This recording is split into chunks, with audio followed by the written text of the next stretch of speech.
오늘 이어서 교재 21번째 로마서 7장 1절에서 12절까지 기록된 말씀을 통해서 율법과 나와의 관계에 대한 성경 공부를 이제 시작합니다.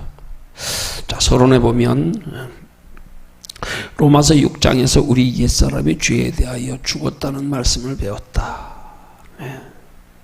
로마서 6장에서 우리가 지난 시간에 죄에 대하여 죽었다는 말씀을 배웠던 그 말씀을 다시 잊지 않고 기억하며 한번 또 생각하고 넘어가야 할 것은, 우리의 옛사람이 죄에 대하여 죽은 것은 두 가지 죄에 대하여 죽었다는 말인데, 하나는 원죄, 하나님의 형상을 잃어버린 것을 원죄라 그래요.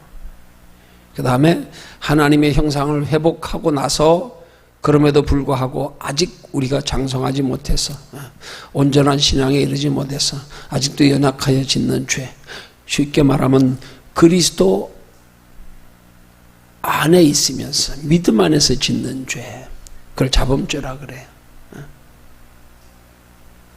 우리는 원죄와 자범죄를 분명히 구분해야 되고, 이 원죄와 자범죄를 구분하면서 이 원죄에 대해서는 예수 그리스도로 십자가로 우리 원죄의 문제가 해결되는 것으로 우리는 죄 가운데 죽은 거고, 그 다음에 자범죄는 우리 안에 거하시는 예수 그리스도로 말미암아 죽어지는 거라는 사실.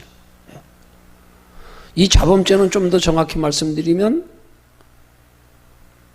우리가 예수 그리스도 안에 있으면서 연약함으로 짓는 자범죄들은 우리 안에 거하시는 성령의 인도하심을 받을 때에 우리가 죄와 상관없는 신앙생활이 된다는 말인 거예요.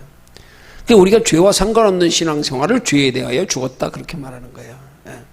죄와 상관없는 신앙생활, 죄에 매이지 않는 신앙생활, 죄에 다스림 받지 않는 신앙생활, 이걸 죄와 상관없는 신앙생활, 이걸 죄에 대하여 죽었다 그러는 거예요. 그걸 옛사람이 죽었다 그러는 거란 말이에요. 그러니까 우리는 이 옛사람의 죄에 대하여 죽었다는 말씀에 대해서 우리는 어떻게 배웠느냐? 정확하게 깊이 있게 상세하게 배운 것은 예수 그리스도로 말미암아 우리의 원죄는 십자가로 말미암아서 해결됨으로 죄와 상관없어졌고, 자범죄는 예수 그리스도를 믿는 믿음 안에서 부활하신 예수 그리스도, 우리 안에 거하시는 성령이 우리 안에 공급하시는 힘으로 말미암아 성령의 인도하심을 따라 사는 삶으로 말미암아 죄에 대하여 죽은 거, 죄와 상관없는 신앙생활을 하게 되었다. 이걸 우리는 분명히 알고, 그 다음에 7장은 우리가 율법에 대하여 죽었다는 사실을 설명했다 그랬어요. 그러면 7장에서 율법에 대하여 죽었다는 말은 뭐예요? 전에는 율법은 예수 그리스도를 하나님께서 이 땅에 보내시기 전에 하나님이 택한 이스라엘 백성들에게 주신 하나님의 법이 율법이란 말이에요. 그 하나님께서 이스라엘 백성들에게 율법을 주신 이유가 뭐예요? 그 율법을 지켜 구원 얻으라고 주신 게 아니라, 율법으로는 구원 얻을 수가 없다. 그 율법을 주신 것은 율법으로 말미암아 우리가 죄를 깨닫게 하려 함이라. 그래서 율법으로 죄를 깨닫고 나니까, 율법이라고 하는 하나님의 거울에 비추어 보니까 자기 자신의 죄악된 모습을 도저히 내 힘으로는 이 율법을 다 지킬래야 지킬 수가 없다는 사실에 대하여, 율법으로는 죄를 깨달을 뿐이지 이 율법을 지켜서 도저히 인간이 구원받을 길은 없구나 하는 사실을 인식하고, 그래서 하나님이 약속하신 메시아, 우리의 구원의 주로 오시리라고 보내시리라고 약속하신 메시아를 간절히 사모하여 기다리는, 대망하게 하시려고 하나님이 율법을 보내신 거란 말이에요. 근데 구약시대 이스라엘 백성들은 그걸 오해해서 율법을 지켜서 구원 얻는 줄로 알고 율법을 열심히 지키는데 뭘로 지켰어요? 예수 그리스도가 아직 그때까지 이 땅에 오시지 않았고 하나님의 성령이 그들 안에 거하시지 못하기 때문에 그들이 율법을 지켜도 자기 의지와 노력으로 지키려고 했단 말이에요. 그러니까 그렇게 자기들의 의지와 노력으로 지키는 율법으로는 구원 얻을래야 구원 얻을 길이 없단 말이에요. 그러니까 우리가 율법을 지켜가지고 구원을 얻으려고 했던, 쉽게 말하면 이스라엘 백성들이 율법을 지켜서 구원 얻으려고 했던 그 율법에 대해서 죽었다고 하는 것은 곧 율법으로 구원 얻는 길이요, 구원 얻을 수 있는 길이 없기 때문에, 율법을 우리 힘과 의지로 지켜가지고 구원과 상관이 없기 때문에, 이제는 비교하여 율법을 지켜도 이제는 율법도 하나님의 법이기 때문에 복음의 시대에도 여전히 율법은 우리에게 유효한 거거든. 근데 이제는 율법을 지키는 게 전에는 내 의지로 지켰지만 내 노력으로 지켰지만 그러나 이제는 내 안에 거하시는 성령의 공급하시는 힘으로 말미암아 지켜지는 것. 그래서 우리 안에서 성령으로 말미암아 지켜지는 율법을 비교하여 내 의지로 지키는 율법과 비교해서 율법에 대하여 죽었다 이렇게 말하는 거란 말이에요. 복음의 시대에는 율법에 대해 죽었다는 말이 이제 율법이 우리와 상관없어졌다. 어떤 율법, 그걸 지켜서 구원 얻으려고 했던 잘못 알았던 율법, 그걸 내 의지로 지키는 것으로 하나님 앞에 믿음을 인정받는 것으로 알았던 율법, 아, 그거는 우리와 상관없는 법이구나. 그건 우리가 지켜도 소용없는 법이구나. 하나님이 인정치 않으시는 법이구나. 우리는 이제 율법을 지켜도 하나님의 말씀인 율법을 지켜도 우리 안에 가시는 성령의 인도하심을 따라서 도우심을 따라 주시는 지혜와 능력을 따라서 성령으로 말미암아 공급하는 힘으로 지켜지는 때 우리는 율법에 대하여도 쉽게 말하면 산자가 되는 거라 이 말이에요. 율법 자체가 죽은 게 아니에요. 율법도 거룩한 하나님의 말씀이에요. 근데 우리 의지로 지키려고 할 때는 율법에 아무런 효력이 없다 이 말이에요. 근데 그 율법도 하나님의 성령으로 지키면 그 성령으로 지키는 것들이 우리에게 뭐가 되느냐? 구원은 예수 그리스도로지만 그 율법들을 지키는 것은 곧 우리에게 하나님 나라의 축복과 상이 되는 거란 말이에요. 그러니까 오늘 우리는 율법도 힘써 지켜야 되는데 무엇으로 지켜야 하느냐? 내 의지로 지키는 게 아니라 하나님의 성령의 공급하시는 힘으로 말미암아 그렇게 율법을 지키면 그 율법이 우리에게 그러니까 죽은 율법이 아니라 산 율법이 된다 이 말이에요. 산 율법.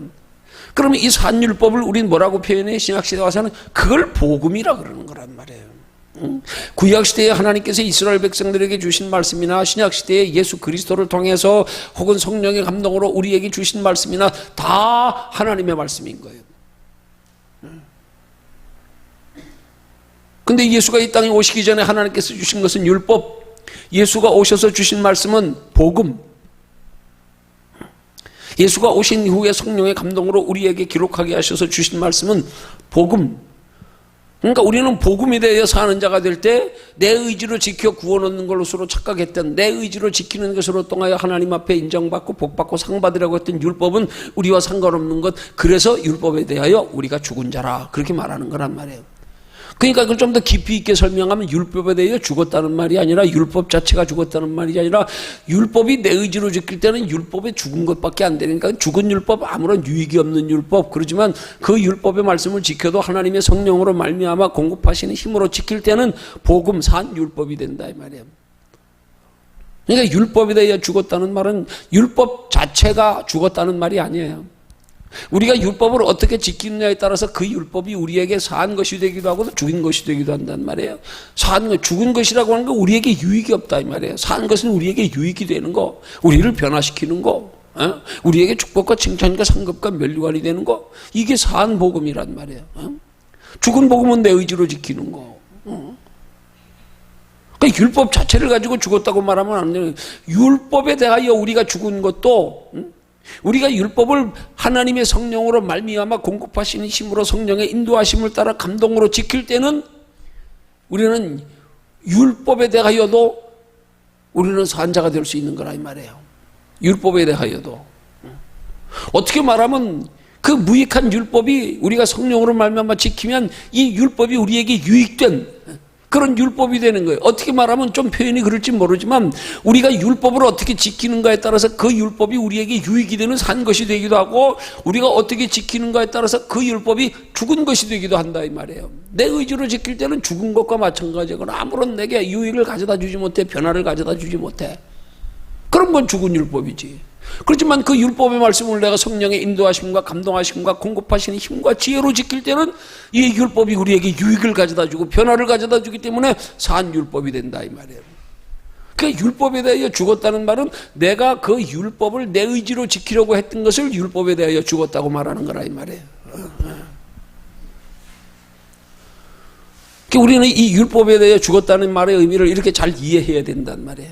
그래서 우리는 율법에 대한 해석도 우리는 복음의 준에서 바르게 구분하여 분별하여 해석할 수 있어야 된다 이 말이에요.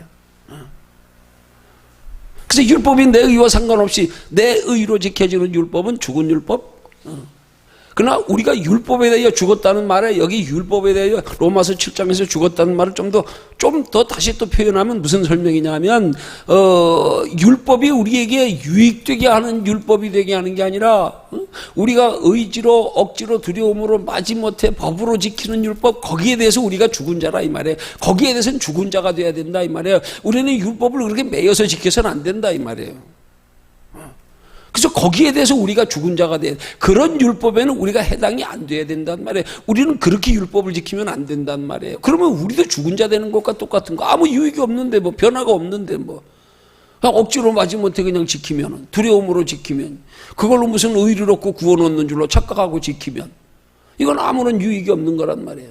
그러니까 우리가 율법에 대하여 죽은 자라는 말은 뭐예요? 우리가 율법에 대하여 죽은 자, 율법이 나와 상관없는 자가 되는 건 뭐냐면 율법을 지키되 매여 지키는 게 아니라 하나님의 성령의 인도하심과 공급하심과 하나님이 주시는 지혜와 능력으로 지킬 때 그럴 때 우리에게 아무런 유익을 주지 못하는 율법은 우리에게 죽은 자라 이 말이에요. 나는 율법에 대하여 죽었다. 그런 율법에 대하여는 죽었다. 그런 율법은 이제 나와 상관없다. 이렇게 돼야 되는 거란 말이에요. 그러니까 우리 신앙생활하면서 이 율법의 말씀을 잘 알아야 돼요. 율법도.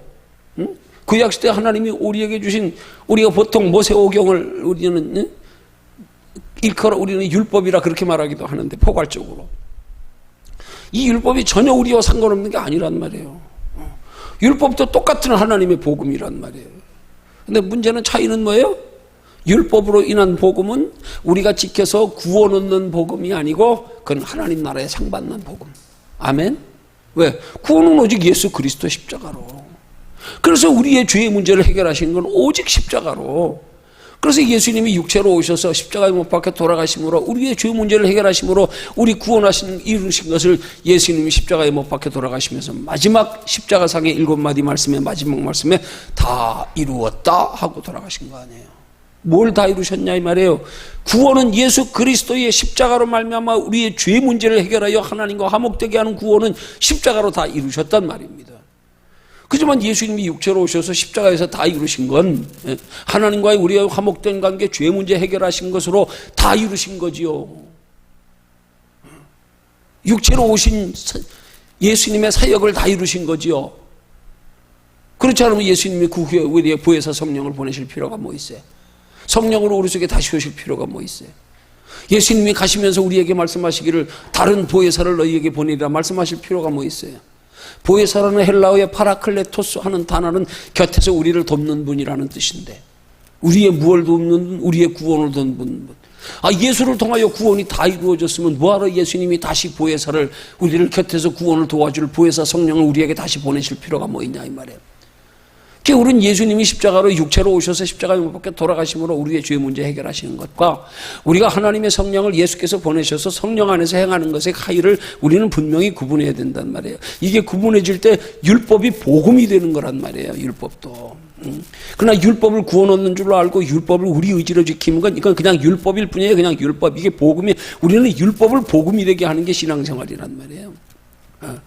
그래서 율법을 복음이 되게 하는 걸 율법을 뭐라 그래요? 율법을 더 완전하게 지키는 거예요. 주님이 율법을 폐하러 오신 게 아니라 어떻게 하려고 오셨다 그랬어요? 완전케 하려 하셨다 그랬잖아요. 완전케 하려고. 이게 완전케 하는 게 뭐예요? 율법을 무시하는 게 아니란 말이에요. 율법을 완전케. 그러면 율법을 완전케 하는 것과 예수님이 오셔서 율법을 완전케 하신 것과 그 전에 율법의 차이는 뭐냐 이 말이에요. 똑같은 하나님의 말씀이지만은 그러나 예수님이 오시기 전에 율법은 내 의로 지켜야 했던 율법. 내 의지로.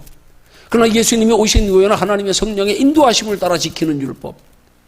이게 율법을 완전한 율법이 되게 하는 거란 말이에요.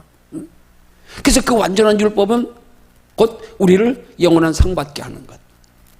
이게 분명히 구분되어져야 된단 말이에요.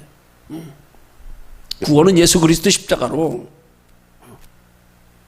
그러나 우리가 하나님의 말씀의 법을 지키는 것은 예수 그리스도 십자가로 죄 문제 해결되고 하나님과 화목된 관계에 우리의 다음 과제 구원받은 우리에게 주어진 기회로서의 칭찬과 성급과 면류관을 받을 수 있는 그런 길을 우리에게 제시해 주는 것이 이게 말씀이라 이 말이에요.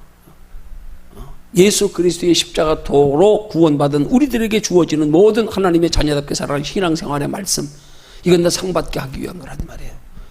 이게 우리가 분명히 구분되어져야지 신앙생활이 바르게 온전케 될 수 있는 거란 말이에요. 많은 경우에 그리스도인들이 이걸 온전히 구별하지 못해가지고 하나님 나라의 상이 있니 없니 따지고 앉았고요. 예수 그리스도의 사역과 육체로 오신 예수 그리스도의 사역과 성령으로 오신 복음의 성령으로 오신 부활하신 예수의 사역에 대해서 구분하지 못하고요. 이게 너무 두리뭉실한 신앙생활이 되는 거란 말이에요. 우리 이게 분명히 구분되어져야 된단 말이에요. 우리 옛사람이 죄에 대하여 죽은 것, 원죄는 예수 그리스도의 십자가로 해결되었고, 연약하여 하나님의 뜻대로 살지 못하는 자범죄들은 우리 안에 거하시는 성령으로 말미암아서 죄와 상관없이 살아가는 삶으로 죄에 대하여 죽는 것. 율법도 전에는 우리 의지로만 지키던 것들은 그냥 율법일 뿐이지요. 그 율법은 우리에게 죄를 깨닫게 할 뿐이지 그것이 우리를 구원을 가져다 주지 못한다. 근데 구약시대에는 보세요. 이스라엘 백성들이 그 율법을 아직 성령을 보내시지 않았고 예수가 이 땅에 오시지 않았음에도 불구하고 그들이 율법 자체를 충실히 지킬 때는 하나님이 이스라엘 백성들에게 복을 주셨잖아요. 그죠? 그들이 율법의 말씀을 잘 지킬 때는 하나님 복을 주셨다니까. 근데 율법의 말씀을 똑바로 지키지 못할 때는 그들의 역사 속에 얼마나 많은 환란이 있었냐 이 말이에요. 구약시대에도 어떤 의미에서 보면은 저들이 하나님의 말씀인 율법을 잘 지켜 행할 때는 복을 받았다니까. 하나님의 인도와 보호를 받았다니까. 그 신약시대는 영적으로 우리에게 대입하면 이 복음이 우리가 지키되 저들처럼 우리 의지로 지키는 게 아니라 하나님의 성령의 공급하시는 힘과 능력과 지혜로 성령의 인도하심을 따라 율법의 말씀을 지키면 그게 우리에게 이 땅에서도 복이 될 뿐만 아니라 하나님 나라까지 영원한 상이 되는 거란 말이에요. 그럴 때 우리는 이스라엘 백성들의 개념으로의 율법은 우리에게 죽은 거, 우리와 상관없는 거. 이제 우리는 율법을 그렇게 지키는 시대가 아니라 이 말이에요. 근데 아직도 예수 믿으면서 율법을 그렇게 자기 의지로 지키려고 율법에 매여가지고 율법에 매여가지고 우리의 신앙생활에 굉장히 얼마나 지장을 많이 받고 그것 때문에 실족하여 넘어지고 그것 때문에 사탄 마귀에게 참소당하고 얼마나 율법 때문에 많은 성도들이 율법을 사탄 마귀가 무기로 사용해 복음의 시대에 그 성도들을 정죄하고 책망하고 실족시키고 참소당하게 하고 왜요? 똑바로 모르니까 율법의 기능에 대해서 똑바로 알아봐요. 그러니까 우리는 이 율법도 다 복음이란 말이에요. 근데 어떻게 지키는가에 따라서 율법이 율법으로 끝나버리기도 하고 율법이 복음이 되기도 하고 이 차이를 분명히 알아야 된단 말이에요. 그 율법을 지키되 우리가 하나님의 성령의 인도하심을 따라 지키면 이게 복음이 되는 거란 말이에요. 이 복음의 결과가 우리에게 영원한 상을 가져다주고 이 땅에서도 복이 되게 한단 말이에요. 이게 율법이란 말이에요. 똑같은 율법도 하나님의 거룩한 말씀이란 말이에요. 근데 이걸 우리 의로 지키려다가 마치 구약시대 이스라엘 백성들의 개념처럼 그걸로 구원받으려고 그걸로 자기 의를 드러내려고 그렇게 억지로 자기 의로 지키려고 그러다가 그냥 거기에 지키지 못하니까 또 지키면 교만해지고 착각하고 앉았고 내가 믿음 좋아서 하나님이 복 주는 줄 알고 아니요 그거 믿음 아니요. 이스라엘 백성들 우리보다 더 철저히 지금 율법 지키잖아요. 하나님 인정 안 해. 그거 복음의 행위로 믿음의 행위로 인정 안 해.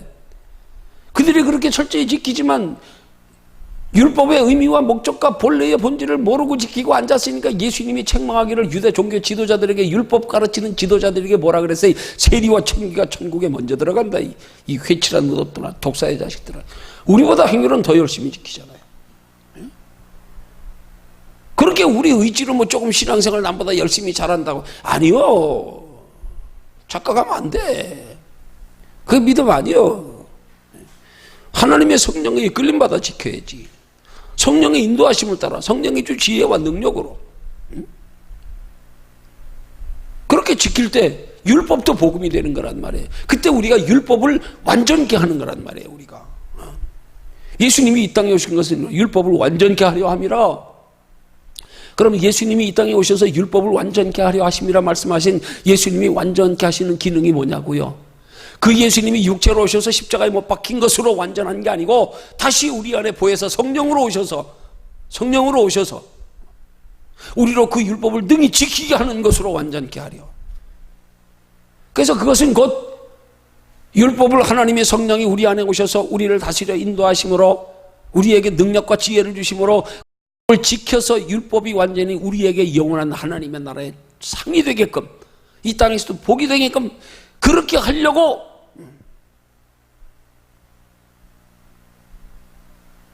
예수님이 오신 거란 말이에요. 성령으로 우리 안에 오시는 거란 말이에요. 그러니까 어떻게 보면요, 우리 구원의 가장 핵심은 성령이에요. 성령이 예수님의 본래 실체예요. 성령이 예수님이 육체로 이 땅에 오신 건 그게 예수님의 실체가 아니잖아요. 그죠? 우리 죄 때문에 죄를 대신하러 죄 있는 인간의 모습으로 오셔서 십자가에 못 박혀 돌아가신 예수가 본래의 예수가 아니잖아요. 우리 죄 대신 죽어주시려고 오신 거잖아요. 그래서 우리 속에 잃어버렸던 하나님의 형상을 회복시키시려고 오신 거 아니에요. 하나님의 형상이 회복되어져 성령으로 우리 안에 거하시는 성령이 예수 그리스도의 본래 실체란 말이에요. 성령이 곧 예수님이란 말이에요. 성령, 우리 안에 거하시는 성령, 그분이 예수님, 그분이 하나님, 삼위일체 하나님. 너희 몸에 하나님의 거룩한 성전인 것을 모르냐? 너희 속에 하나님의 성령이 거하시는 것을 알지 못하느냐? 너희 몸이 그리스도의 지체인 줄 알지 못하느냐? 우리 안에 계시는 하나님을 하나님, 성령, 예수, 성경은 삼위일체 하나님으로 말씀하잖아요. 성령 부활하셔서 우리 속에 오시는 분도 하나님, 예수님, 성령님, 삼위일체 하나님이라 이 말이에요. 우리에게 본질적인 예수는 성령이란 말이에요. 그래서 예수님이 내가 가는 게 너희에게 유익이라고 말씀하신 거란 말이에요. 내가 가야 너희에게 보혜사 성령을 보낼 수 있다. 왜요? 그분이 예수님이기 때문에. 예수님이 이 땅에 육체로 계시면서 성령님이 또 어느 것 따라가야 되냐고요? 그럼 보이는 예수 따라가겠죠. 내가 가야. 내가 가는 것이 너희에게 유익이라. 그가 와서 너희를 죄에 대하여 의에 대해 심판에 대하여 깨달아 알게 하시고 너희를 진리 가운데 인도해 가시리라. 우리 예수님도 받을 성령을 자기를 가리켜 말씀하십니다. 예수님이 요한복음에 자기를 가리켜 말씀하십니다. 예수님 말씀하시는 거예요. 예수님 가셔서 다시 오실 예수님. 처소를 예비하고 다시 오신다 그랬잖아요. 다시 오신다고. 죽기 전에 나를 볼 자들도 있느니라 그랬잖아요. 부활승천하시면서 하신 말씀. 그게 뭐예요? 성령으로 오시는 예수님. 성령으로 오시는 예수님. 그래서 사도행전의 다메섹 두상에서 사도 바울이 빛이신 예수 만났을 때 예수님이 사도 바울에 뭐라 그랬어요? 나는 네가 핍박하는 예수라. 사도 바울이 빛으로 만난, 성령으로 만난 그분이 말씀하시기를 나는 네가 핍박하는 예수라. 그분이 예수란 말이에요. 그분이 우리 복음의 실체란 말이에요. 예수님이 육체로 오신 건 우리를 온전한 구원을 이루는 하나의 준비 과정이었던 거예요. 더러워진 그릇을 깨끗게 하시기 위한 거예요. 깨끗해거둬야 그 다음에 뭔가를 담을 거 아니에요. 그 다음에 비로소 하나님 앞에 이루어졌던 생명을 다시 우리에게 불어넣어 주실 수 있잖아요. 죄가 있는데 어떡하냐고요. 죄가. 거룩하신 하나님은 성결하신 하나님, 결코 죄와 함께 하실 수 없으니까 예수님이 육체로서 죄 문제 해결하시고 깨끗하게 하신 때문에 다시 아담과 하와 때 창조하셨던 하나님의 형상을 우리 속에 성령으로 들어오시며 회복시켜 주신, 이게 복음의 본질 아닙니까? 성령. 그래서 우리 신약 성경이 로마서를 복음서의 핵심으로 잡잖아요. 로마서 중에서도 로마서의 8장은요 이 성령장이란 말이에요. 성령이 누군가를 밝히 증거하는 성령. 성령이 복음의 핵심이라 이 말이에요. 그래서 우리는 모든 것이 다 성령으로 말미암아 이루어지는 거예요. 그래서 심지어는 예수 그리스도가 믿어지는 것도 성령으로 아니하고는 주라 할 자가 없느니라. 성령이 믿어지게 하시는 거라 이 말이에요. 성령이 성령으로 믿어지게. 성령으로. 그래서 오늘 율법과 나에 대해서 우리는 잘 알아야 되는 거예요. 오늘 교재의 제목이 율법과 나잖아요. 율법과 나와 무슨 상관이 있냐 이 말이지요. 율법이 어떻게 하면 내게 유익이 되느냐 이 말이지요. 율법의 기능이 뭔가 이 말이지요. 이걸 똑바로 알아야 된다니까요. 율법의 기능은 우리로 그 율법을 잘 지켜 행할 때 하나님이 우리가 이 땅에 살아가는 데도 복을 주시고 하나님 나라까지 영원한 상 주시는 거. 그 율법을 지켜 행하는 거예요. 율법 지켜 행하는 걸로 구원받는 게 아니에요. 성경이 예수님 분명히 말씀하셨지요. 갈라디아서를 통해서 성령의 감동으로 율법은 죄를 깨달음이니라. 율법으로 구원을 하고 준 게 아니에요. 그러면 율법으로 그냥 깨닫기만 하면 되는 거예요? 깨닫기만 하면 되는 거예요? 깨달았으면 뭐예요? 깨달았으면 율법을 어떻게 지켜야 되는 줄 알아야지. 아, 율법이 그런 거구나. 아, 율법을 통하여서 내 의지로 지키려고 했던 것들이 내 의지로 율법을 지키면 다 지킬 수도 없을 뿐만이 아니라, 그래서 율법을 지키는 것 중에 613가지 계명 중에서 한 가지만 해도 어겨도 다 어긴 거라 그랬어요.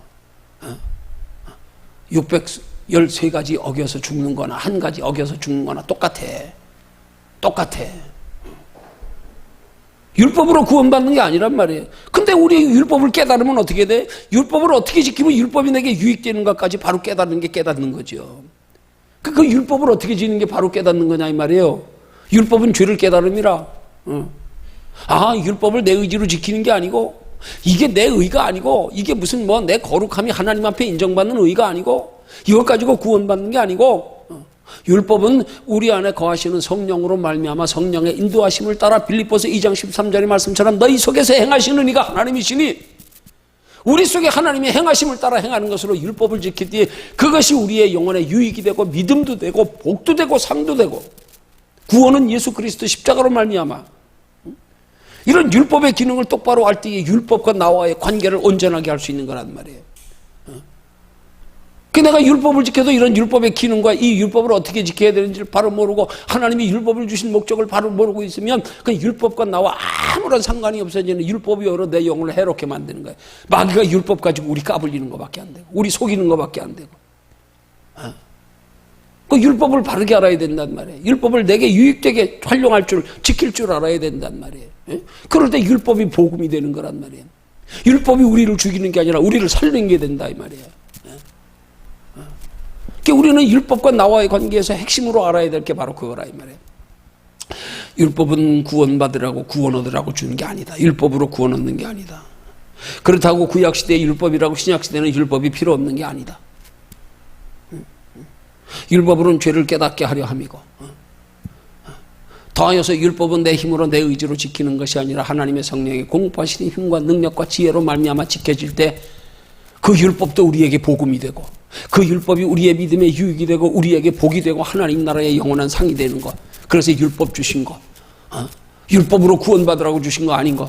율법은 예수 그리스도 구원의 십자가로, 이게 분명해질 때 율법과 나와의 뚜렷한 관계 형성, 이게 똑바로 된 사람들은 율법에서 자유함을 얻는다 이 말이에요.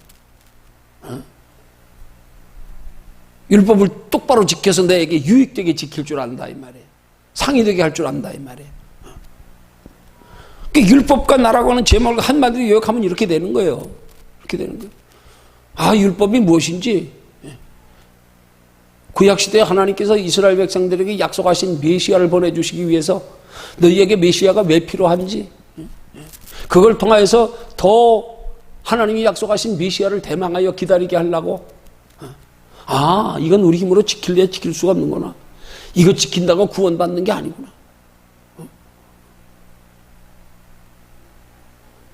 이런 과정들을 똑바로 알 때, 오늘 우리는, 여기 지금 두 번째 줄에 뭐라 그래요? 지금 서론인데, 율법에 대하여 죽었다는 말씀은 죄에 대하여 죽었다는 말씀과 같은 의미다. 같은 의미다. 여러분 어떻게 보면요, 율법에 우리가 그 율법에 하나님께서 우리에게 율법을 주신 의도와 목적과 율법의 기능을 똑바로 알지 못하면 율법 자체가 우리에게 죄의 얽매임이, 죄의 사슬이 되는 거예요. 그러니까 율법과 죄는 같은 의미가 된다니까요. 그래서 구약시대 이스라엘 백성들의 유대인들이, 유대 종교 지도자들이 율법을 그렇게 철저히 지키면서도 이 독사의 자식들아, 회칠한 무덤들아, 예수님이 그렇게 책망하셨잖아요. 율법의 기능을 똑바로 알지 못하고 율법을 성령에 이끌려서 지켜야 되는데 자기 의지로 지키고 그걸로 구원 얻는 줄 알고 왔더니 그게 오히려 더 죄로 만들었잖아요. 그것 때문에 율법 지키는 교만함 때문에, 착각 때문에 예수 그리스도 영접지도 아니하고요. 자기들 스스로 의롭다고 착각하고 다른 사람들 개 취급하고 판단하고 정죄하고요. 율법이 죄예요. 율법이 죄. 잘못 깨달으면. 똑바로 깨달을 때. 그래서 율법은 깨달으라고 주신 거예요. 깨닫지 못하고 율법 지키면 죄가 되는 거예요. 깨닫지 못한 채 율법 지키는 사람들이 얼마나 많은지 몰라. 그 율법 지키면서 죄 짓는 거예요, 그게. 하나님이 그것 지켜서 자기 의를 나타내고 그것 지켜서 믿음인 줄 착각하고 그것 지켜 구원 얻는 줄 알고 그것 지켜 남들을 평가하고 판단하고 비판하고 이게 다 죄 짓게 하는 거예요. 다. 율법이 마귀의 도구가 되는 거예요. 하나님의 자녀된 성도들을 실족시키는 도구. 그 여기 말의 의미가 깊은 의미예요. 예? 죄에 대하여 죽었다는 말씀과 율법에 대하여 죽었다는 말씀이 같은 의미다. 같은 의미다. 율법의 기능을 똑바로 알지 못하고 율법과 복음의 차이를 똑바로 알지 못하고 율법을 어떻게 지킬 때 우리에게 율법이 우리에게 복음이 되고 유익이 되고 축복이 되고 상이 되는지 똑바로 알지 못하면 이건 똑같은 거예요. 죄나 그게 죄예요. 그게 똑바로 못 지키면. 그 여기 뭐라 그래요? 그 다음 세 번째 줄이에요. 죄에 대하여 죽었다는 말씀처럼 율법에 대하여 죽었다는 말씀 역시 이해하기 어려운 진리다. 이해하기 어려운 진리다. 왜 이해하기 어려운 진리냐고요, 이게.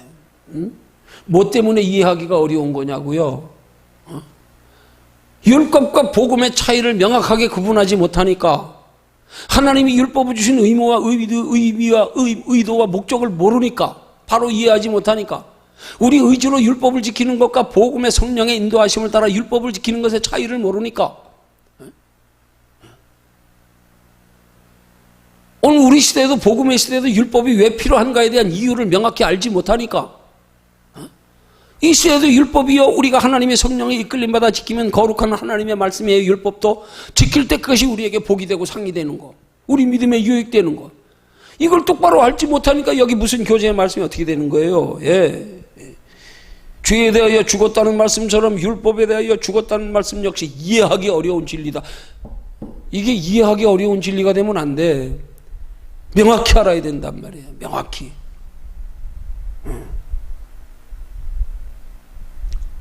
자, 그래서 다섯 번째 줄에 로마서 6장 14절의 말씀을 다시 한번 살펴보자 그랬는데 여기 로마서 6장 14절의 말씀이 뭐예요? 죄가 너희를 주장하지 못하리니 이는 너희가 법 아래 있지 아니하고 은혜 아래 있습니다. 어느 때요?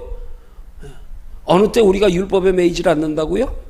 법 아래 있지 아니하다는 말은 율법에 매이는 걸 말하는 거예요. 그럼 우리는 율법에 매이지 않는다. 율법에 매이지 않고 은혜에 매인다. 은혜 안에 있습니다. 은혜 안에 있는 게 뭐예요? 내 의지로 지키는 게 아니라 하나님의 성령에 공급하시는 힘으로 율법을 지키는 거. 하나님의 성령 안에 있는 거, 그게 은혜 안에 있는 거라 이 말이에요. 은혜 아래 있는 거란 말이에요. 그렇게 은혜 아래 있으면, 성령 안에 있으면 죄가 우리를 주장하지 못한다 이 말이에요. 우리가 죄에 매이지 않는다 이 말이에요. 왜? 성령에 이끌림 받기 때문에. 그래서 우리가 죄 아래 있지 않다 이 말이에요. 성령 안에 있으면 율법도 우리에게 능히 지켜져 율법이 우리에게 유익되게 하는. 성령으로 말미암아 지켜지는 복음이 되니까. 그러니까 죄가 우리를 정죄하지 못한다, 주장하지 못한다, 우리에게 해를 가져다 주지 못한다. 여기 법 아래 있지 아니하다는 말씀에 주목하기 바란다 그랬어요. 법 아래 있지 아니하다. 법. 우리가 매여서 억지로 지켜야 되는 하나님의 법 아니요. 우린 그렇게 지키면 안 돼요. 그렇게 법 아래 있으면 안 돼요. 억지로 마지못해 끌려가지고 내 의지로 그렇게 두려움으로 지키는 거 아니요. 그게 법 아래 있는 거예요. 법 아래. 거기서 마귀에게 붙들리는 거예요. 마귀에게 매이고 마귀에게 참사당하고 마귀에게 까불림 당하고 마귀가 하나님의 법 가지고 우리를 휘둘러가지고 우리 영혼을 다 해롭게 만들어. 그럼 법이요. 법. 하나님은 법이 아니요. 은혜. 우리가 억지로 마지못해서 의무적으로 지켜야 되는 건 법. 하나님의 은혜로 말미암아 감사로 기쁨으로 그 하나님의 말씀의 복됨을 알고 기꺼이 자원하여 지키는 것, 이게 은혜. 말씀 잘못 지키면 우리는 법 아래 있는 거예요. 법 아래. 말씀 잘못 지키면 그 말씀에 잘못 지키는 것 때문에 사탄 마귀가 법 가지고 우리를 얽어매는 거예요. 우리 영혼을 막 그냥 난도질하는 거예요.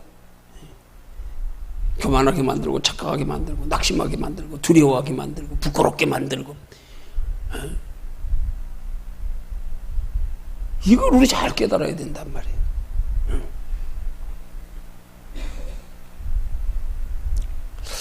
자, 7장 그 다음 줄 7장 전반부의 내용은 이 짧은 구절을 설명하기 위해 기록한 것이라고 할 수 있다. 예수 믿는 우리는 더 이상 율법에 매여 있지 않다. 왜냐하면 우리는 이미 죄 아래에 있지 않기 때문이다. 여기 이 말씀에 우리 잘 생각하고 여기도 구별하고 넘어가야 되죠? 그죠? 예수 믿는 우리는 더 이상 율법에 매여 있지 않다. 왜냐하면 우리는 죄 아래에 있지 않기 때문에. 여러분 보세요. 죄는 우리 원죄가 있고 자범죄가 있다 그랬잖아요. 예수 그리스도로 말미암아 원죄는 깨끗이 단번에 해결되어졌기 때문에 이 원죄에 기준할 때부터는 우리 죄 안에 있지 않아. 그렇지만 여전히 우리는 자범죄 안에 있어. 그래 안 그래요? 예수 믿으면서 하나님의 자녀답게 살지 못할 때 얼마나 많아요. 연약해서요. 그 예수님, 이제 베드로가 예수님 앞에 물었잖아요. 예수님, 형제가 죄를 지으면 몇 번이나 용서해 줘야 됩니까?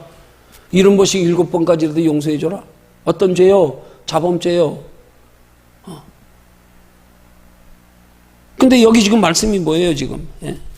우리는 더 이상 율법에 매여 있지 않다. 왜냐하면 우리는 이미 죄 아래에 있지 않기 때문이다. 그럼 이 말은 어디에 해당되는 거냐고요? 죄 아래에 있지 않기 때문이다 하는 말은 더 정확히 말하면 우리 안에 거하시는 성령의 인도함을 따라 살고 있기 때문이다. 이렇게 돼야 되는 거예요. 그러지 못하면 죄 아래에 있는 거예요. 성령의 이끌림 받지 못하면요. 무조건 예수만 믿었다고 죄 아래에 있지 않아요? 그럼 자범죄는 뭐예요? 예수 믿고도 하나님의 뜻대로 살지 못하는 건 뭐예요? 그 예수만 믿었으면 다 됐네? 그럼 잘못하면 여기서 구원파 교리가 나오는 거예요. 예수님이 과거의 죄, 현재의 죄, 미래의 죄까지 다 용서해 줬으니까 우리 뭐 죄져도 상관없다? 이런, 우리가 예수 믿고 죄지면 어떻게 되는 거예요? 아니 예수 믿고 죄졌다고 구원받지 못하는 기준에 두면 그건 예수님 계피되는 거예요. 십자가 피가. 예수님 십자가에 못 박혀 돌아가시는 것은 우리 죄 문제 해결하고 구원해 주셨는데 우리 연약한 육신으로 죄졌다고 구원 못 받아. 그럼 예수님 십자가 필요 없네. 십자가 가지고 안 되네. 우리의 행위도 같이 돼야 되네. 이게 아니잖아요. 그럼 우리 예수 믿고 죄 짓는 건 뭐예요? 하나님 나라 상없는 거예요. 상없는 거. 영원한 상없는 거예요. 이게 분명해야 된단 말이에요. 이 우리 행위로 죄 짓는 것 가지고 이걸 구원과 연결시키면 예수 그리스도의 보혈의 공로를 완전히 그냥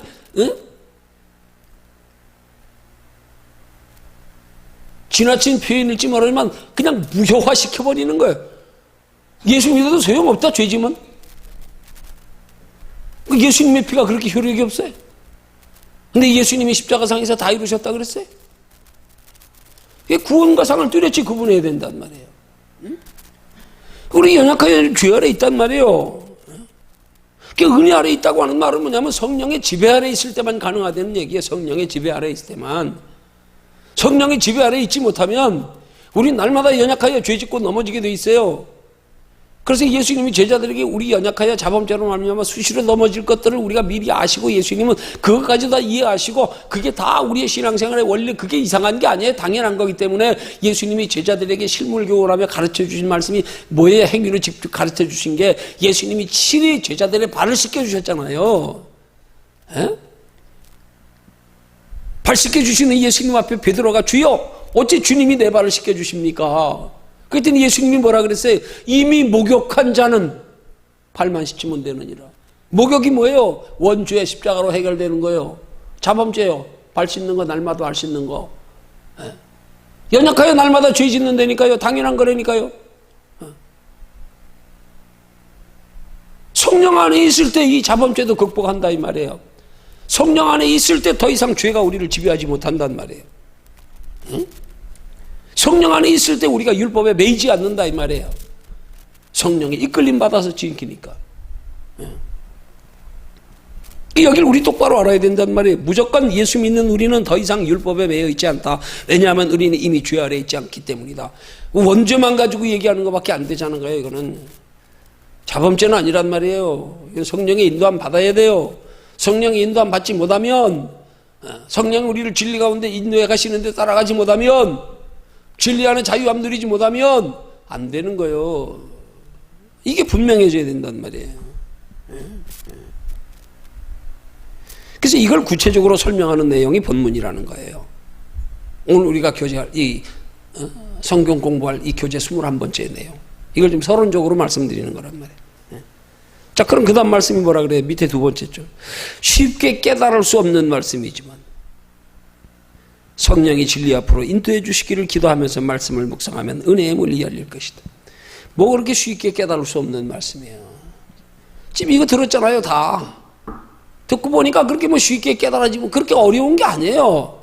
어려운 게 아니에요. 율법과 복음의 차이만 분명히 알고 율법의 기능을 알고 율법을 어떻게 하면 내게 유익되게, 왜 우리에게도 복음의 시대에도 율법이 필요한가 똑바로 알고 이 차이만 분명히 알면 이해가 다 가는 거예요. 거기에 딱 원리만 딱 알고 나면 다 대입해서 풀려지는 거예요. 어려운 게 아니란 말이에요. 근데 이게 어렵게 자꾸 생각되는 건 뭐예요? 율법과 복음의 차이에 대한 명확한 구분이 없으니까, 명확한 이해가 없으니까, 차이를 모르니까, 복음의 시대에 율법은 어떤 기능을 하는지, 복음의 시대는 어떻게 하면 율법이 내게 유익되게 하는, 복음이 되게 하는 건지 모르니까, 그런 부분에 대해서. 이게 문제란 말이에요, 이게. 그래서 지혜롭게 똑바로 살지 못한단 말이에요. 그래서 오늘 우리가 신앙생활하면서 우리 안에 과시는 성령의 인도하심을 따라 살아가는 신앙생활, 영적 신앙생활이 대단히 소중한 거란 말이에요. 이거는 소홀히 하면 안 된단 말이에요, 이거는.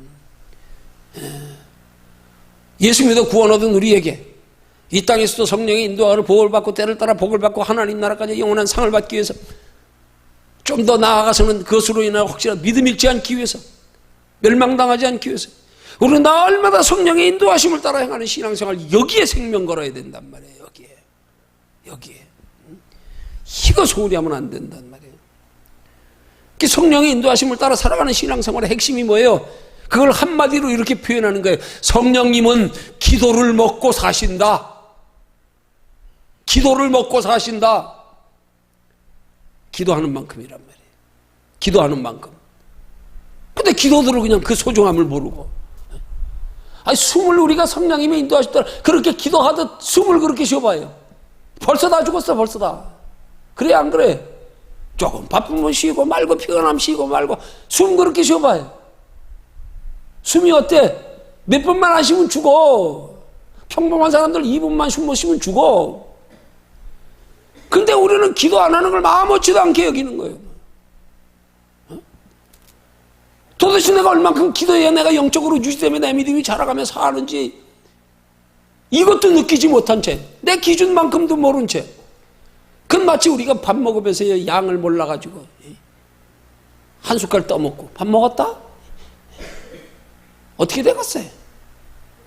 영양실조 걸려 죽지. 힘이나 쓰겠어? 운동선수들은 얼마나 먹어야 돼요? 아, 운동선수들이 우리하고 똑같이 먹어봐. 아, 못해. 힘 빠져가지고. 힘이 나오지도 않아.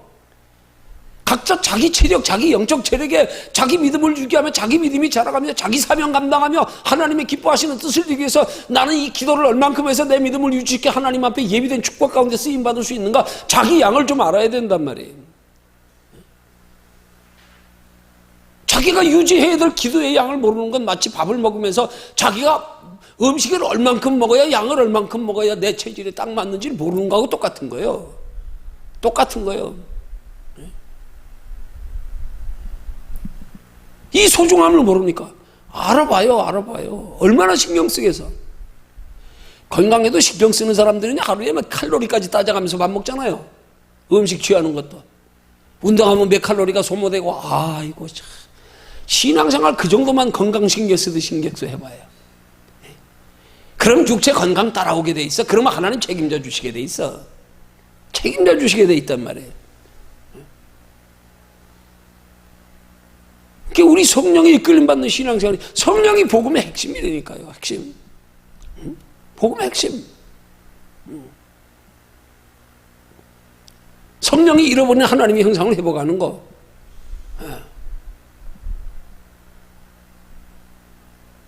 성령을 우리 안에서 하나님의 형상 회복시켜서 하나님 나라까지 우리 동행하며 진리 가운데 이끌어 가시려고 예수님이 먼저 되어 있는 육체로 먼저 오신 거. 우리 하나님의 형상 회복시키기 위해 준비. 그릇 먼저 깨끗이 닦고, 그릇 먼저 너희 힘으로 못 닦고 내가 대신 해결해 줄게. 성령이 우리 안에 중심이란 말이에요. 그래서 바울은 말하기를, 너희가 믿을 때 성령 받았느냐?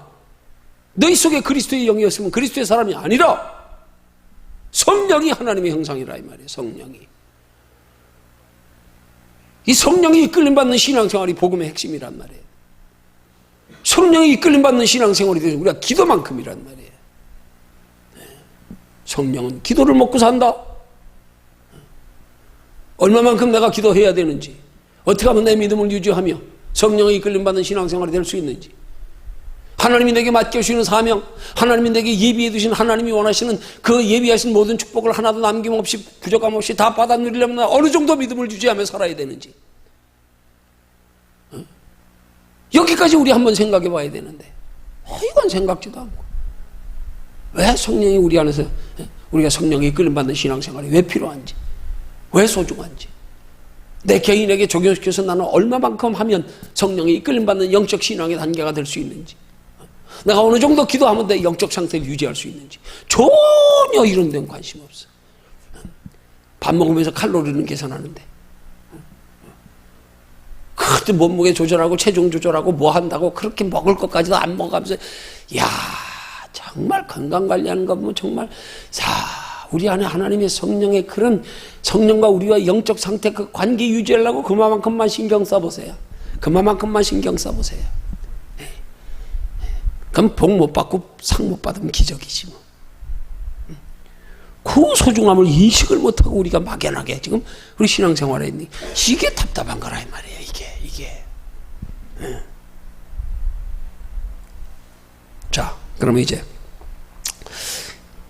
사실은 율법과 나 하는 말씀이 서론적인 말씀 가지고 이미 다 됐어요. 다 됐어. 더 이상 설명할 것도 없어. 그렇지만 또 본론에 들어가서 다루는 말씀들 하나하나 또 살펴보면서 거기에 추가로 성령님이 깨닫게 해주는 인도를 받으면서 우리 이 말씀을 살핍니다. 자, 첫 번째로요. 우리가 율법에 대해 죽었고 그 아래 매여 있었다는 사실을 설명하기 위해서 본문에 어떤 비유를 사용했는가, 그리고 그 비유가 주는 교훈의 핵심은 무엇인가 하면서 로마서 7장 2절과 3절을 여기 비유로 제시합니다. 로마서 7장 2절 3절 함께 읽습니다. 로마서 7장 2절 3절 시작. 남편 있는 여인이 그 남편 생전에는 법으로 그에게 매인 바 되나 만일 그 남편이 죽으면 남편의 법에서 벗어났느니라. 그러므로 만일 그 남편 생전에 다른 남자에게 가면 음부라 이르되 남편이 죽으면 그 법에서 자유케 되나니 다른 남자에게 갈지라도 음부가 되지 아니하느니라. 지금 뭘로 비유하고, 죽은 남편과 아내의 비유로 말하는 거예요. 죽은 남편. 우리가 율법에 대해 죽은 건 나와 함께 했던 내 남편이 죽은 것과 같다 이 말이에요. 이제 내 남편이 죽었기 때문에 법적으로 이제는 거기에 매일 필요가 없다. 뭐 우리에게 지금 이 시대에는 좀 비유적으로 맞지 않는 말이지만 그 시대는 남편은 철저하게, 여자는 인원수에도 쉬지 않았잖아요. 구약시대 보면. 예수님이 보리떡 5개 물고기 5명 5,000명 먹이실 때도 장정만 5,000명이었다 그러지 어린아이 여인들은 숫자에 채지도 않았어요. 우리나라도 옛날엔 그랬잖아요.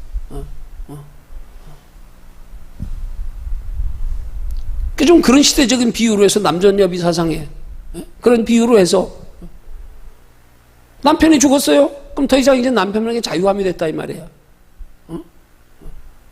그러니까 우리는 율법의 죽은 자에 대한 것을 남편이 죽은 여인에 대해 비유로 하는 거예요. 우리는 율법에 대해 죽은 자다. 전에는 우리가 율법에 매일 수밖에 없었다. 언제요? 예수님이 이 땅에 오시기 전에, 우리 죄 문제 해결해 주시기 전에, 우리 죄 때문에 율법에 우리 매여 있는 거예요.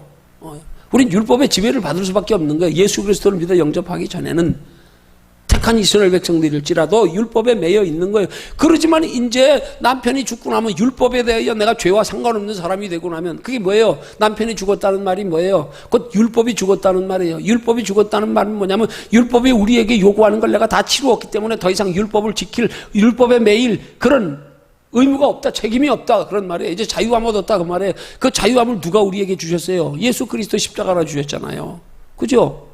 그러니까 우리는 이제 예수 그리스도로 십자가로 죄와 상관없어졌다 이 말이에요. 곧 예수 그리스도로 말미암아 우리가 죄와 상관없어진 건 뭐예요? 이제는 더 이상 율법에 억지로 매여 지킬 필요가 없다 이 말이에요. 그런 율법은 지킬 필요가 없다 이 말이에요. 율법 지켜 구원 얻는 게 아니라 이 말이에요. 이제는 율법의 기능이 새로워진 거란 말이에요. 율법이 필요 없어진 게 아니에요. 착각하면 안 돼요. 필요 없어진 게 아니에요.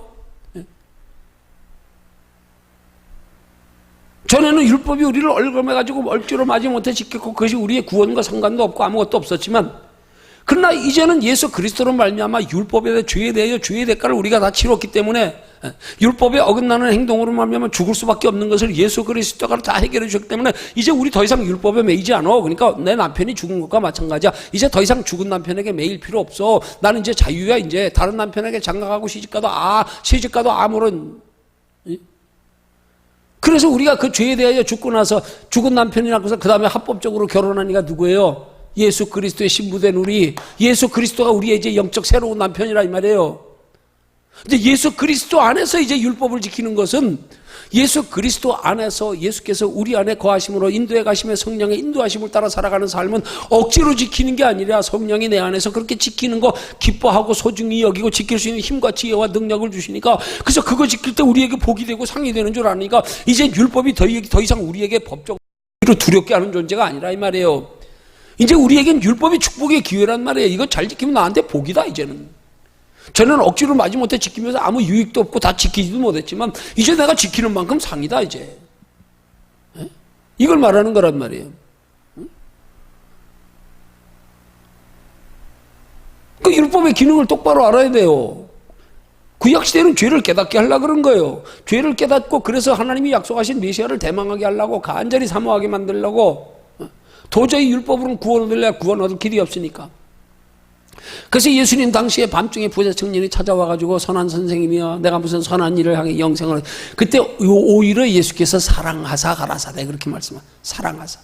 그래도 네가 그 율법 가지고 구원에 확신이 없어가지고 찾아온 것 자체가 귀하다 이 말이에요.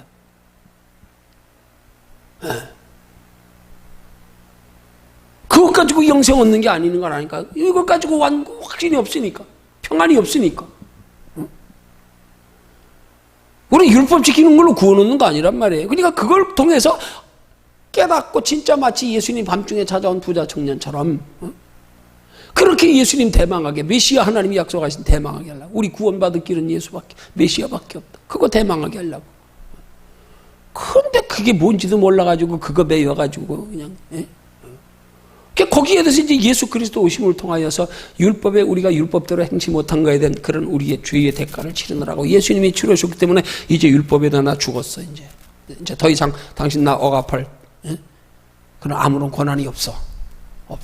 이제 이혼한 것과 마찬가지야. 이제 죽었어. 당신 상관없어. 이제 당신의 집에 안 받아. 나 이제 재혼했어. 이제 누구와? 예수 그리스도와. 근데 예수 그리스도 안에서 살아가는 삶은 매이는 게 아니라 이 말이에요. 예수님은 우리 안에 거하시면서 억압하시는 분이 아니라 우리 안에 은혜를 주시고 평강을 주시고 기쁨을 주시고 소원을 주시고 즐거움으로 행하게. 그래서 행하는 것마다 복이 되게 하나님 나라까지 상이 되게. 그게 우리가 율법에 대해 죽은 자가 되는 거란 말이에요. 율법과 이제 상관없어졌다. 이제 율법이 도리어 우리에게 유익된 게 돼버렸다. 이제 새로운 인생은 더 행복한 인생이 됐다.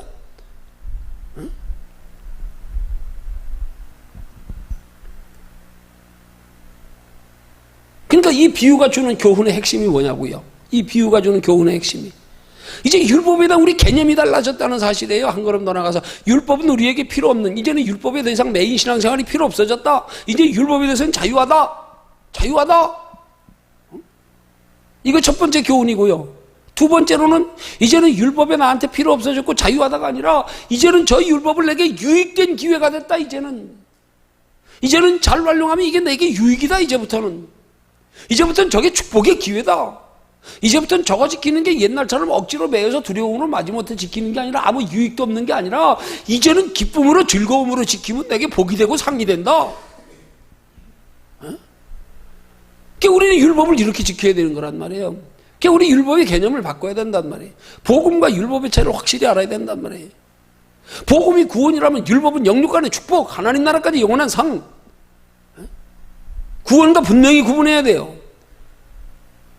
복음의 시대에 살면서도 여전히 이스라엘 백성들처럼 마치 율법을 구원 얻는 줄 알고 지키고 앉았고. 아니죠. 구원은 오직 예수 그리스도로, 십자가로. 그래서 하나님께서 사도행전을 통하여 바울의 입을 통하여 뭐라 그랬어요? 천하의 구원 얻을 만한 다른 이름을 우리에게 주신 일이 없음이라. 오직 구원은 예수 그리스도로. 내가 길이요 진리요 생명이다. 나로 말미암지 않은 거 하나님 나라에 들어갈 자 없다. 나로 말미암지 않고는 예수 그리스도만이 유일한 구원의 길. 내가 문이다. 나를 말미암아 들어가면 아멘 꼴을 얻지 못하면 영생 얻지 못한다. 하나님이 세상을 이처럼 사랑하사 독생자를 주셨으니 누구든지 저를 믿는 자마다 멸망치 않고 영생 얻으리라. 요한복음 3장 16절. 예수. 구원은 오직 예수. 그걸 자꾸 우리의 행위를 구원에 지키시키려고 하는, 왜 그러는 거예요? 하나님 나라의 상에 대한 개념이 없으니까 그런 거 아니에요. 여러분, 완벽한 구원은 하나님 나라의 상까지란 말이에요. 상까지. 그 행함 없는 믿음이 죽음이 되는 말이면 믿음이란 뭐예요? 구원은 받았어요. 하나님 나라 상이 없어. 하나님 나라에서도 하나님 앞에 책망받고 부끄러운 구원, 겨우 불 가운데서 얻는 것 같은 구원. 예수께서 말씀하기를 이 게으른 종을, 악한 종을 바깥 어두운 데 쫓아내어 쫓으라. 바깥 어두운 데, 거기 지옥이 아니에요. 왜 종을 지옥으로 보냅니까? 아니에요. 하나님의 나라에도 칭찬과 상급과 멸류관이 있고, 천국 가보니까 개털번거지 쓰고 있는 사람들이 있더랴. 천국 도숙자들. 성경이 얼마나 많이 상을 말합니까? 계시록 22장 20절에 하나님께서 친히 사도 요한을 통하여 하시는 말씀, 내가 줄 상이 내게 있다. 각 사람이 행한 대로 주리라. 계시록은 마지막 때에 되어질 일, 하나님의 심판에 대해서 하나님이 말씀하신 계시록, 마지막 때 하나님 앞에 섰을 때 내가 줄 상이 내게 있어. 너희 이 땅에서 각 사람이 행한 대로 하나님이 주신다고, 갚아주신다고. 응? 히브리서 11장 6절에서도 믿음이 없이는 기쁘시게 못하나니, 하나님은 그가 자기를 찾는 자들에게 상 주시는 의심을 믿어야 할지니라. 하나님의 살아계심을 믿는 것만이 믿음이 아니고 상 주시는 의심을 믿어야 그게 하나님을 기쁘시게 하는 믿음이다. 우리 신앙생활은 상 받으려고 하는 거란 말이에요. 상 받으려고. 근데 사람들이 상에 관심이 없어. 상에 관심이 없어. 이 땅에서 조금 편하게 살려고 하면 그게 죽을 똥 살 똥 모르고 하면서 미련할 정도로 골병 들어가면서까지도 요 땅에 조금 누리려고 하면 그렇게 기를 쓰고 미친데 돈 벌면서 하나님 나라의 영원한 상에 관심도 없네. 이게 얼마나 웃기는 얘기예요. 이게 뭔 신앙이에요 이게? 안다 그러면 진짜 생명 걸어야지. 적어도 우선순위만큼은 영혼보다 육체가 소중할 수는 없어. 영혼에 해가 되는 짓은 억만금 줘도 안 해. 이러면서 하나님 뜻대로 살라고 기를 써야 되는데 하나님 나라의 상에는 관심도 없어. 관심도 없어. 이 땅의 상은의 10분의 1만이라도 소중히 여겨봐. 그렇게 못하지. 이게 지금 개념이 바로 안 돼 있으니까 문제라 이 말이야 이게. 아이고, 하루에 일당 돈 100만 원 준다 그러면 다리 부러진 놈도 일어나가지고 일하려고 그럴걸? 안 그래요? 병원에 입원해 갔다고도 나와가지고 일할걸? 다시 가서 들러 누울 바라다. 세상에 그건 그렇게 귀하게 여기면서 생명 아까운 줄 모르고 그렇게 육체의 안일과 평안은 그렇게 소중히 여기고 사랑하면서 그렇게 즐기면서 하나님 나라의 영원히 즐길 거에 대해서는 관심이 없으니까 이거 있어봐요. 그렇게 못 살지. 억울해서 그렇게 못 살지. 아까워서는 안 받고 아까워서는. 어디 그걸 받고 해.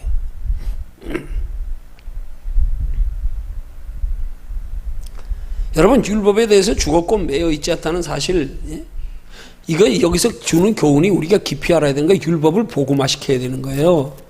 우리가 율법에 대하여 이제 죽었고 매여 있지 않다는 사실은, 다시 말하면 이제는 우리가 율법을 지배하고 우리에게 유익되게 활용하는 유익된 재료가 된다는 사실로 이게 바꿔줘야 된단 말이에요. 개념이 바꿔줘야 된단 말이에요. 이게 바뀌어져서 이제는 율법이 우리에게 복이야. 이게 이제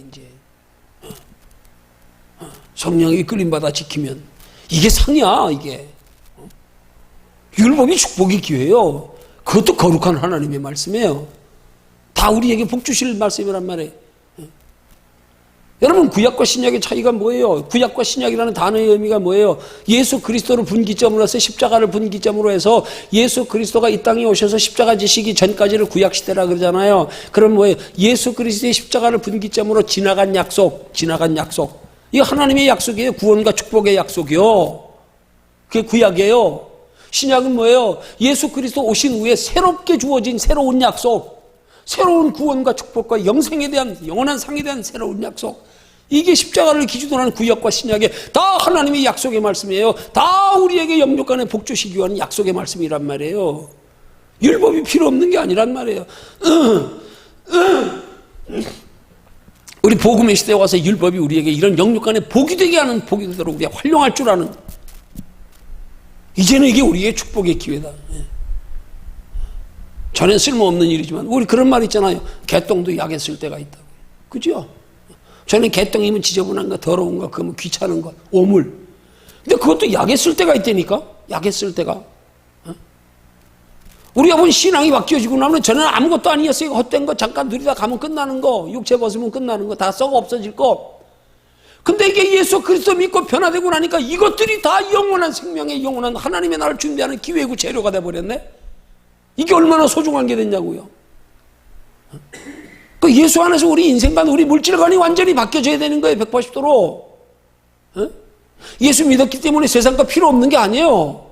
예수 믿고 바로 알았으면 이제 세상께 더 귀해져야 되는 거야. 더 귀해져야 되는 거야. 이게 똑바로만 알고 나면 가치관만 바뀌어지고 나면 길을 쓰고 돈 더 벌어야 돼. 더 벌어가지고 뭐 해야 돼? 그거 가지고. 영원한 하나님의 나라 준비하는 데 써야지요. 더, 한 푼이라도 더. 하나님 기뻐하시는 일에 쓰려고. 뭐 예수 믿는다고 이제 뭐 돈 적당히 괜찮아. 뭐 영생 있는데. 아니요. 이제 그것 가지고 하나님 나라 복 준비하는 거예요. 하나님 기뻐하시는 일에 쓸 줄 좀 알아봐, 좀. 이거 아니에요. 자기 육체를 위해서는 길을 쓰고 벌면서 하나님 나라 영원한 거기에 사용하는 데는 이 세계 가지고. 왜 그래? 아직 믿음이 없으니까 그래. 이 땅에 거 잠깐의 것 가지고 하나님 위해서 쓰면, 하나님 나라 영혼에 유익되게 하나님 기쁘시게 하는 일에 쓰면 그게 나한테 얼마나 큰 복이 되는 건데. 바뀌어버렸어. 이 가치관이 바뀌어야 되는 거야. 그러고 나서 땀 흘려 돈도 벌어야 되는 거야. 거룩한 욕심 가지고 구하기도 해야 되는 거란 말이에요. 이게 개념이 안 잡혀 있으니까 나를 위해서 쓰는 건 아깝지 않은데 주를 위해서 쓰는 것, 복음을 위해서 쓰는 것, 하나님이 기뻐하시는 일에 쓰는 것, 하나님이 축복의 원리를 몰라가지고 하나님 기뻐하시는 일을 쓰면 하나님 더 채워주시는데 그걸 몰라가지고 이걸 우리 똑바로 알아야 된단 말이에요. 율법 마찬가지라니까요. 저는 율법은 아무 의미가 없는 거예요. 이스라엘 백성을 기껏 지켜봐야 죄를 깨닫게 하려고 한 거지. 그것 때문에 자기들의 연약함을 깨닫고 한탄하면서 주여 우리 이제 살 길은 예수밖에 없네요. 하나님밖에 없네요. 약속하신 메시아 보내주시옵소서 간절히 대망하게 하려고. 근데 이제 예수 믿어 변화받고 나니까 아니야, 이제 율법이 그게 아니야. 이제 그렇게 하찮은 게 아니야. 이제 보약이 돼버렸어 우리한테. 어떻게 보약? 내가 보약으로 쓰면 그 율법도 그리스도 안에서 기쁨으로 잘 지키면 상이 되고 복이 되고 복음이 돼버렸어 율법이. 개념만 똑바로 딱 잡히면, 우리 인생관의 가치관만 똑바로 잡히고 나면 물질이 결코 하찮은 게 아니에요. 하찮은 게 아니라니까요. 근데 분명히 해야 되는 거예요. 영혼을 위해서만 소중해야 되는 거예요. 육신을 위해서는 하찮게 여길 줄 알아야 돼. 때로는 그것이 영혼에 유익되지 않고 육신에만 조금 유익되면 억만금에도 버릴 줄 용기도 있어야 된단 말이에요. 그런 용기도 있어야 된단 말이에요. 또 미안해요, 내 얘기해서. 아파트 주는 거 거절했다니까. 왜 거절했는데? 나 지금 하나님 앞에 씨름하고 있잖아요. 내가 언제 나 편하려고 아파트 달라고 그랬어요? 나 지금 성전 2층에 3층에 사택, 교육관, 유아실, 식당, 주방, 친교실, 교회 부속 건물로 쓰려고 하나님 3층 사택 달라고 그랬지. 내가 언제 아파트 달라고 그랬어요? 교회 떨어져가지고. 그럼 하나님의 복음 전하는데 지장되잖아. 애들은 누가 돌봐줄 거며, 예배 시간에 아이들이라도 그 안에다 자기들끼리 놀게 하든지, 같이 교제하는 식당도 필요하고 교육관도 필요하고. 교회 부속 건물로 쓰려고 내가 3층 사택으로 달라고 그랬지. 언제 내가 아파트 달라고 그랬어요? 나가면 편할 수 있지요. 나 그거 안 할래요, 하나님. 나 안 받아요. 그냥 주는 거 거절했어요, 그냥. 나이 보면 돌아야지. 목사가 당연히 성전 2층 건물로 40평 얻어가지고 잘 데도 없어가지고 겨우 칸막이 해가지고 뒤에다가 그것도 겨울에 추워지면서 할 수 없이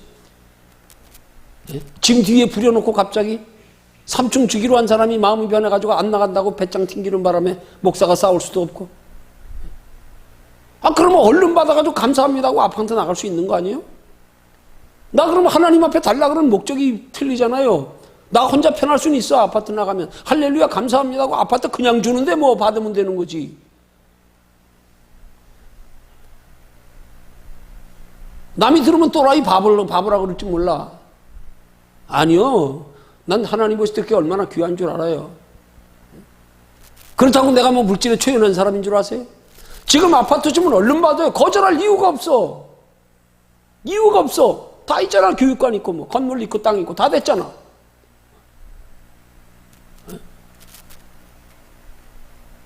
기준이 하나님이 유익되느냐 그렇지 않느냐 중요한 거지. 하나님이 기뻐하시느냐 그렇지 않느냐가 중요하지. 하나님이 유익되고 하나님이 기뻐하시는 데 쓰면 하나님이 책임져 주시게 돼 있어. 그럼 더 채워주시게 돼 있어. 이거 하면 기를 쓰고 주를 기쁘시게 하는 데 쓸 텐데 이걸 모르니까. 율법을 착각하면 안 돼요. 이거 우리에게 축복의 기회예요. 이제는 율법을 지키는 게 개념이 틀려. 구원 얻으려고가 아니야. 저거 지키면 상 받아. 하나님이 우리에게 주신 축복의 약속의 말씀이야. 이걸 어떻게 지켜요? 내 의로 지키는 게 아니고 하나님의 성령의 인도하심을 따라서 성령이 공급하시는 힘과 지혜로. 율법도 하나님의 축복의 약속의 말씀이기 때문에 그 말씀 잘 지켜내면 하나님이 이 땅에서도 복을 주시고 하나님 나라에 상을 주시고 이제는 율법이 우리에게 중요한 축복의 재료가 됐단 말이에요. 이게 개념이 똑바로 잡혀 있지 않으면 율법과 복음을 구분해가지고 마치 신약시대는 율법이 필요 없는 것처럼 율법은 대수롭지 않게 여기는 거예요. 에이, 몰라서 그러지. 알아봐. 하나님 똑바로 믿고 나면 그때부터는 물질이 더 소중해지는 거예요. 용도가 더 중요해졌으니까. 저는 기껏해야 뭐 까짓거 밥 1,000원짜리 사 먹을 거, 10,000원짜리 사 먹을 거, 1,000원짜리 사 먹고 라면 하나 먹고 끝낼 수도 있잖아. 별거 아니야, 육체로 위해 쓰는 데는. 근데 그 돈 가지고 영혼을 위해 썼으면 그게 영원한 상이 되는데, 영원한 게 되는데, 그러면 어떨 땐 육체로 그냥 낭비하는 게 아까워. 야, 이거 아깝다. 주를 위해서 써야지. 이게 영혼이 큰 저축하는 건데, 개념이 안 잡혀 있는 거예요. 이게 가치관이 아직 변하지 않은 거예요, 가치관이.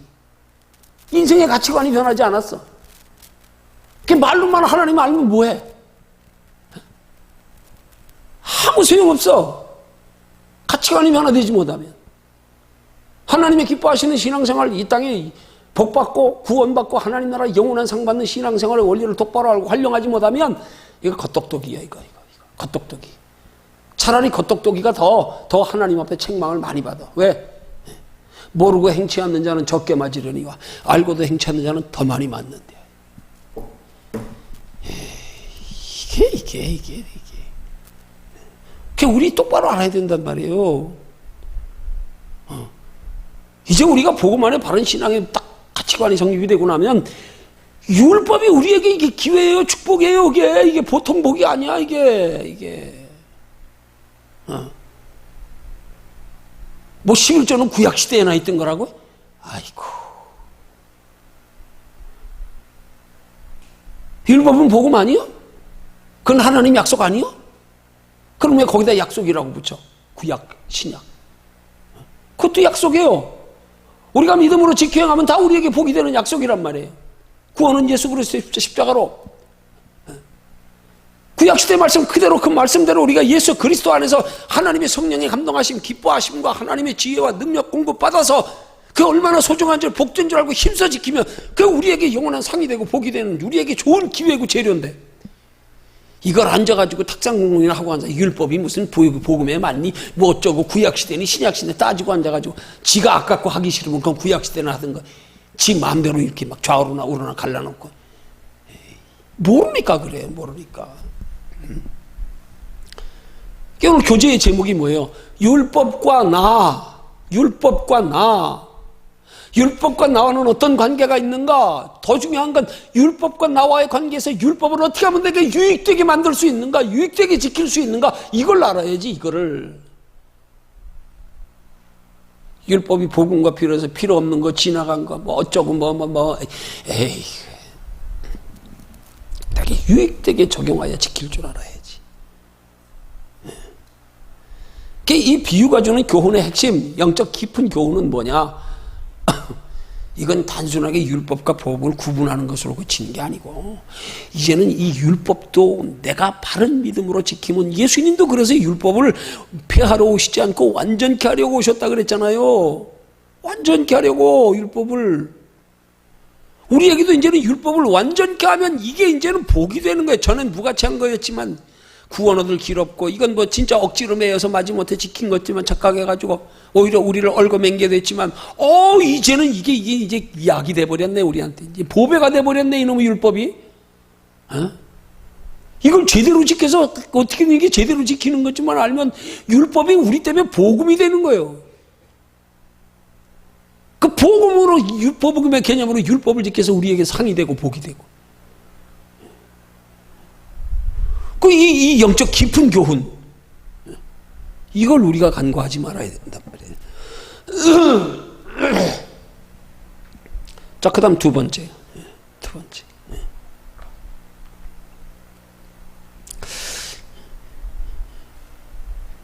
율법과 우리를 놓고 볼 때,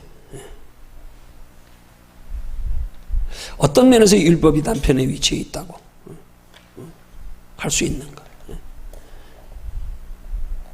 율법과 우리를 놓고 볼 때 율법이 남편의 위치에 있다. 여러분 보세요. 여러분, 율법이 남편이라는 말에서 우리 또 한번 깊이 생각해야 될 게 뭐예요? 남편이면 다 우리를 억압하고 얽매이고 우리에게 공포의 대상이고 그래요? 아니잖아요. 그죠? 우리가 인간관계로면 남편과 아내의 관계를 한번 생각해 봅시다.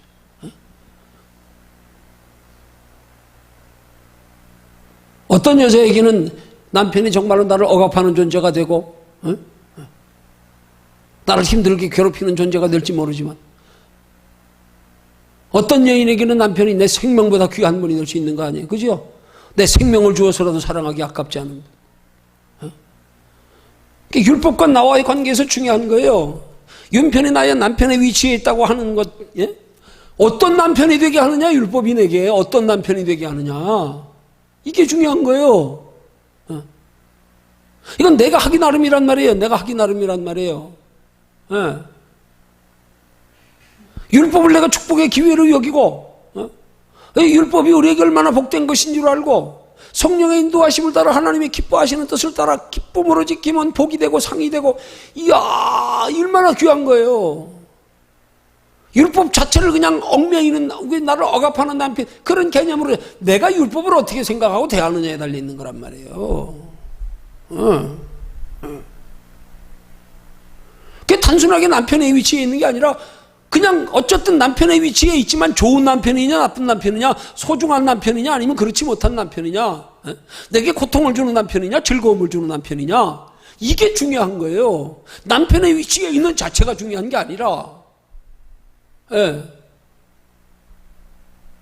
그렇지만 분명한 것은 율법으로 구원 얻는 건 아니라는 사실을 분명히 알고, 율법은 영원한 하나님의 나라에 상 받기 위한 거, 영원한 상 받는 거. 남편의 위치가 중요한 게 아니에요. 율법이 예수님이 되게 하느냐, 율법이 나를 억압하는 진짜 율법이 되게 하느냐, 사탄 마귀의 몽둥이가 되게 하느냐, 내게 달린 거란 말이에요.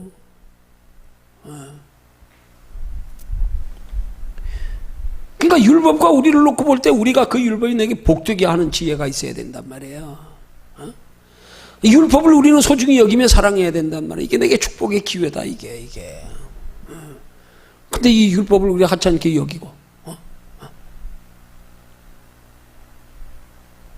그럼 우리 그리스도인들은 종종 율법을 하찮게 여기는 이유를 가만히 생각해 보면 구원관이 똑바로 되어 있지 못하니까 그런 거야. 예수 그리스도 구원받으면 되는데 뭐하러 율법을 지켜? 이렇게 되는 거야. 왜? 상의 개념이 없으니까. 상의 개념이 없으니까. 상의 개념 있어 보세요. 십자가로는 구원받는 거. 율법은 상받을 기회로 상받는 길을 가르쳐 주는 거. 근데 상받되 하나님 앞에 상받는 것이 되기 위해서는 그 상조차도 내 힘으로 지켜서 상받는 게 아니고 내 안에 거하시는 성령의 인도하심을 따라 행하는 신앙생활로 성령이 공급하신 힘과 지혜로 지켜질 때 그 우리에게 상이 되는 거예요. 영원한 상이 되는 거, 복이 되는 거, 평안이 되는 거. 그 율법을 내가 나와의 관계에서 율법을 내가 어떤 율법으로 내가 개념을 잡느냐, 이게 중요한 거란 말이야. 율법에 대한 인식 자체가 중요한 거란 말이에요. 그러니까 우리 예수 믿는 사람들은 복음이 있을 때 율법에 대한 복음적 바른 인식이 정립이 돼 있어야 된단 말이에요. 그래야 우리에게 율법이 소중한 게 되는 거예요. 근데 우리가 율법을 똑바로 활용하지 못하면 율법에 매이는 거잖아요. 내가 남편을 똑바로 대해봐, 정말 헌신적으로 대해봐. 어떤 민치 남편 아니고 마누라가 그렇게 사랑하고 그렇게 자기 목숨처럼 아끼는데 누가 사랑 안 해줄 남편이 어디 있어? 마누라 남편 개떡같이 취급해봐. 그러면 주먹 날라오지 뭘. 똑같은 거요. 율법이 나와 남편의 관계, 아내와 남편의 관계, 내가 율법을 어떻게 대하느냐에 달렸어요. 잘 대하면 복이요, 엄청난 복이요. 잘못 대하면 율법이 나를 얽어맨다 이 말이에요. 율법이 나를 억지로 마지못해 힘들게 지켜야 되고, 지키면서도 아무것도 없고, 사탄 마귀에게 참소당하고, 아무런 유익이 없단 말이에요.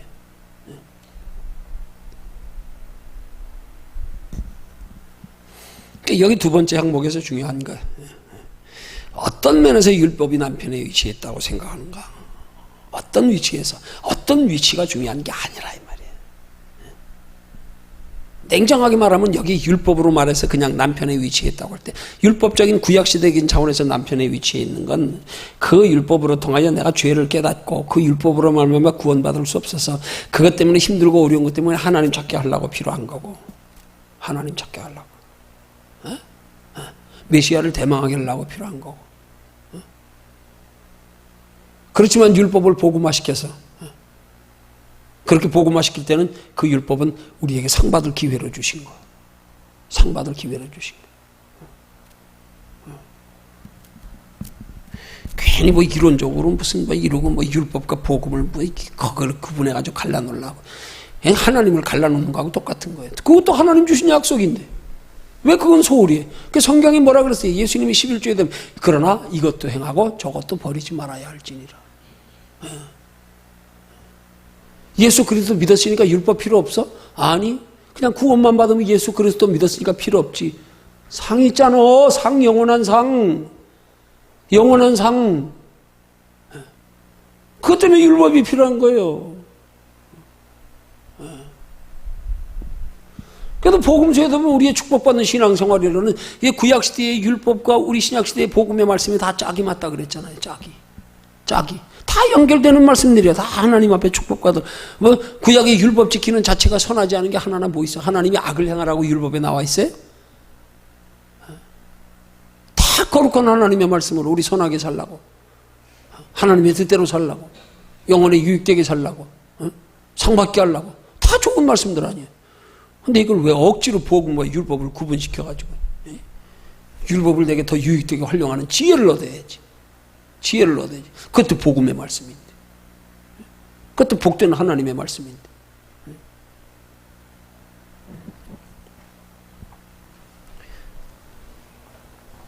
쉽게 말하면 율법을 문자적으로 지키면 율법이 되는 거예요.